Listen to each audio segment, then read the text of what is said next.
I'm Pippa Chapman and I'm author of The Plant Lover's Backyard Forest Garden and the soon-to-be released Permaculture Planting Designs. And I do forest gardening as my main job, which is, feels amazing. Before I got into forest gardening, before I learned about permaculture, I was training with the Royal Horticultural Society in ornamental horticulture.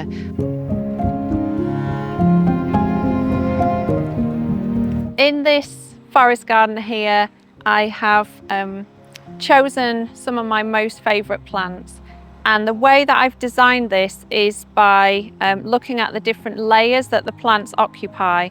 And in forest gardening we tend to talk about 7 layers, but just to really simplify it down, we can just simplify it down to 3 layers, and that could be like a large shrub or a small tree. So I've got things like the sea buckthorn behind, or this Szechuan pepper here, or it could be a plum tree or an apple tree, and that sort of makes the first layer. And then the layer under that is the herbaceous layer, so that's things like I've got lemon balm or yarrow, goldenrod, and things like this fennel. And I know when we talk about layers, I try not to get too hung up on the height, because as you can see, this fennel, which is herbaceous, is actually pretty much the same height as the Szechuan pepper as well. But it's really about the fact that one will die down completely to the ground and the other will keep its structure over winter. And then below that we've got ground cover, and this is a really great example, this lamb's ears. So right now it might have height, but actually the function of a ground cover layer is to cover the ground and to prevent weed seeds germinating and growing on the floor layer. And this does a really effective job of sort of spreading out and covering the ground. So when I'm starting my design, I always go with the more permanent structures. So that's some of the trees and shrubs, and that's because they're going to be the hardest ones to move later on. A lot of the other herbaceous plants you can lift and divide and move around, but you want to get your trees and your shrubs in the right place, because once they're in, you don't want to have to move those.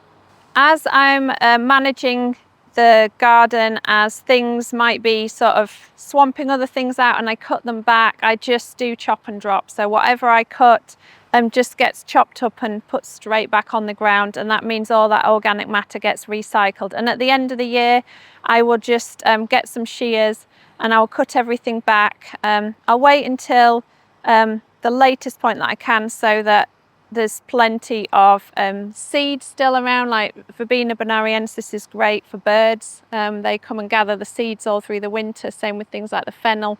So I leave things as long as I can, and then I'll just get some shears and I'll chop and drop, and then it becomes its own mulch, so I don't have to bring in any other organic matter. I designed this border because I wanted it to have lovely colours and textures. You know, you've got the silvery leaves of the lamb's ears, you know, beautiful purples of the verbenas. I think just choosing colours and textures just as I would do if I was designing an ornamental herbaceous border, but I'm just doing it with edible and useful plants. I know that some people like to be quite prescriptive about saying, oh, if you've got an apple tree, you must plant this and that with it. You know, I don't follow those rules at all. I just decide what I would like to grow. And I think obviously about what kind of soil type that plant would like, or what light levels that plant would like. But generally, I just like to throw things together and see what happens. And I think that the best thing to remember is that even professionals don't always get it right the first time. So one thing I like to do when I'm planning and designing forest gardens is remember that I don't want everything to suddenly be harvestable all at the same time. So I like to make a list, and I split it into the different seasons or even the different months, depending on how detailed you want to get, and make sure that I have something to harvest, you know, most months of the year where possible. And that way, you know, you're getting kind of a constant harvest from the garden, rather than there being nothing available and then all of a sudden at the end of August you can't make jam fast enough.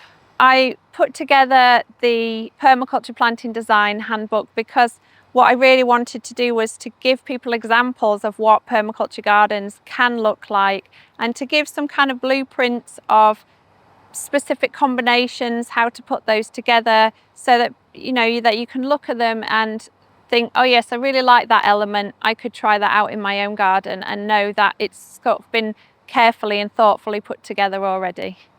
Two of my favourite large shrubs or small trees, I've got this Szechuan pepper, and you can eat the leaves and also the seeds as well, and it's very easy to grow. It does have these really big thorns, so just beware when you're growing it, and don't do what I did, which was when I first saw that the peppercorns were growing, I got really excited and I bit one, and my whole tongue and lips went completely numb for about an hour. So don't do that.